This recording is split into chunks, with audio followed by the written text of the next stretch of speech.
Good day, you M. Night Shyamalama Ding-Dongs. Welcome to Rip Daddy's House. I'm Dave Makes Noises, and today we're asking D&D players, what is the craziest plot twist you've witnessed in a campaign? Part 2.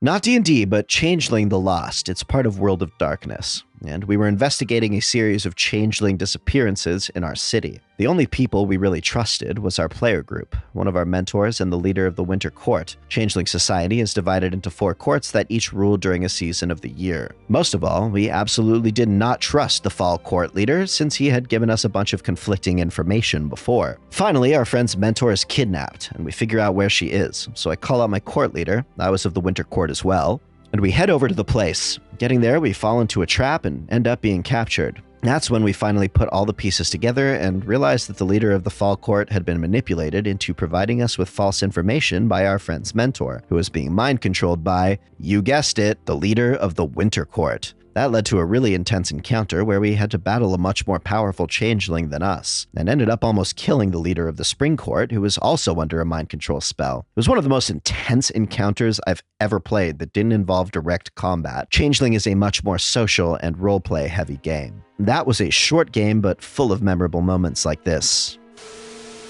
We were a group of strangers who were traveling north together for safety in numbers. It wasn't turning out particularly safe, but does it ever? While resting after the first big disaster involving a port town and black powder smuggling, one of the characters takes a look at a deck of cards he pulled off a corpse. The DM suggests that we draw cards. Most of our level 3 characters, uninitiated and curious, give it a try. And that's how the party ended up chased by the devil. My ranger had taken the oath of Cheverash to avenge her murdered sister. After spending over a year with my character hunting down the drow responsible, I found out about 5 minutes ago that during a session I may or may not have even been at, that the drow in question had a city dropped on them, and my oath has been fulfilled. I'm now having a crisis of faith and need a new goal. In a separate campaign with the same DM, my half-elf cleric was shocked to discover that her elven father was not, in fact, the man who raised her, but a high-ranking general in the army who the group had just rescued from being possessed, and who had been keeping her existence a secret from the very conservative leaders. The next day, she helped him die, and I genuinely cried. We were playing a game set in the Game Master's world, and I had a pretty unique setup from the start. In this world, humans are the master race, and other races are generally enslaved or very poor. Anyway, I was a human rogue with a heart of gold, with a slave high elf. One of our party members was a wood elf, and he would not let the fact that I had a slave high elf go. He kept trying to get her to come with him and leave me. No matter how many times the game master told him that she didn't want to go, and she kept hiding behind me, he would not take the hint. At one point, he tried to sneak off with her from a camp, and I had to threaten to kill him if he didn't quit it. I would have too. I was by far stronger than him at low levels. Anyway, eventually we revealed that she was actually a refugee, and her entire clan had been slaughtered by the Orcish horde. To avoid her being actually enslaved, I offered for her to come with me as a pretend slave, and I'd protect her. Good campaign storyline, useful to have an extra high elf up my sleeve.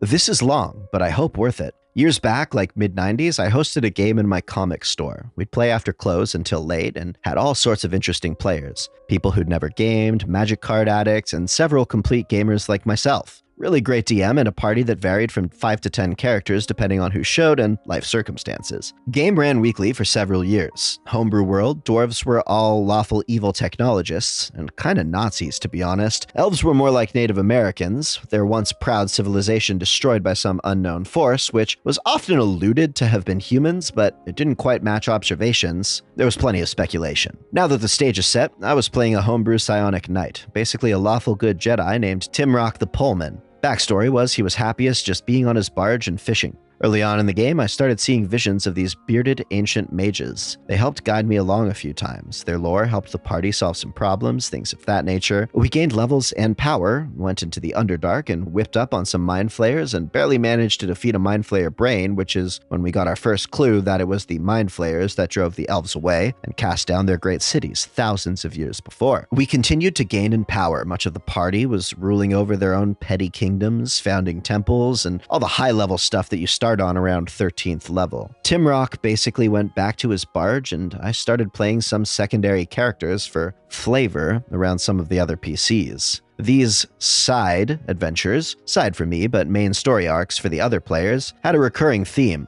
high elves would show up, seemingly from the far future, chain swords and personal shields, and demand to know where Timrock the Destroyer was. A few NPCs died and all the other players were freaking out about what my character could possibly have done to be hunted like this. Massive speculation and a few pissed off players when one of their more favorite NPCs got whacked. I was as confused as they were, but a good chunk of them thought I was up to something. The DM asked me to take Timrock out of retirement after a few months. The bearded wizards had sent me another vision. I was to gather my companions and join them to prevent the high elves from enacting a ritual that could doom mankind. Naturally, I went out and convinced the rest of the group. Many were super reticent to assist. In fact, some of the players simply decided to play NPCs in my orbit rather than risk their characters on any destroyer quest line. We traveled to where the ritual was to be, and my orders were to smash the altar before they could start the ritual. Easy peasy, since we were there several weeks before they were. We all smashed the altar, expecting a bunch of high elves to descend on us with high-tech weaponry. We'd die gloriously, but at least they wouldn't be able to invade this world.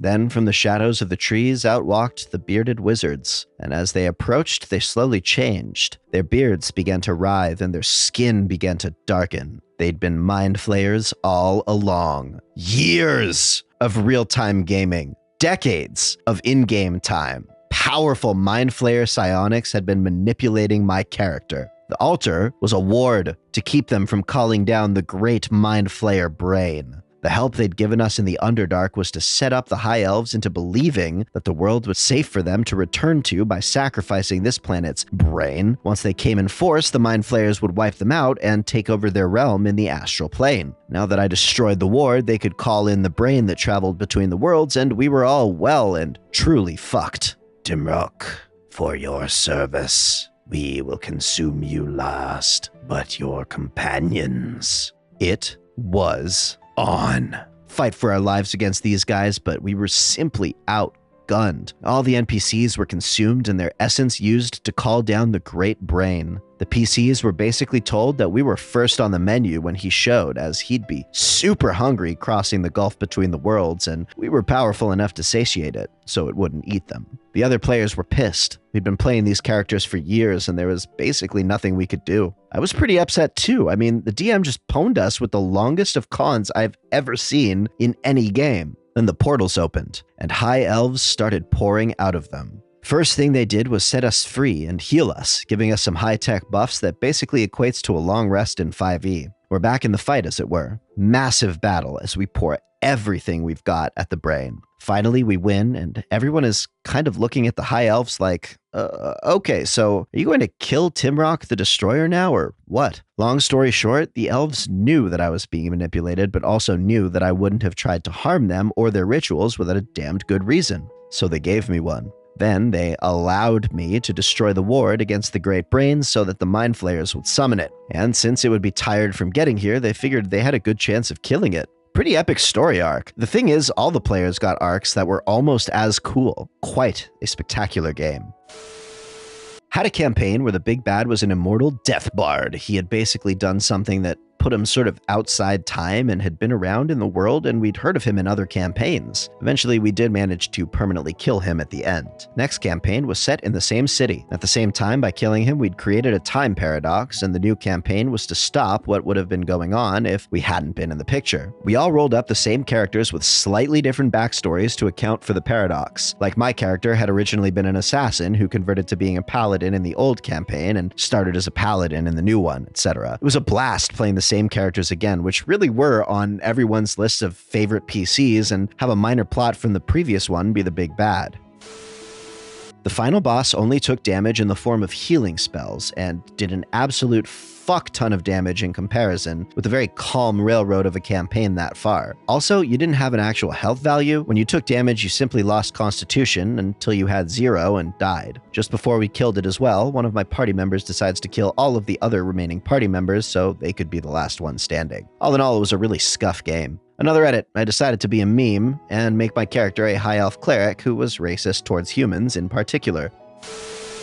Salutations, my sweet summer children, and thank you for intertwining the infinite slithering tendrils of your immense consciousness with the data stream contained in this video. And of course, for doing so until the very end. If your story hit a plot twist that really frosted your cupcakes, feel free to share it in the comments section on this video. If you've got another story you'd like to share with the community, please join us over on our official subreddit, r/MrRipper, where we source the stories for videos just like this one. If you're looking for a D&D group to play with online, you might have some luck over at MrRipper's Group Finder, a Discord server we set up specifically to help you find a group. Go figure.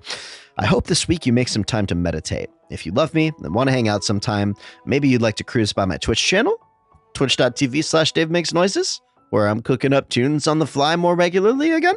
You're always a cherished guest here at Rip Daddy's house. We're so glad that you've joined us here today. Please sub for Nat 20s, ring the bell to join the early squad. Thanks again for watching, and we'll see you next time.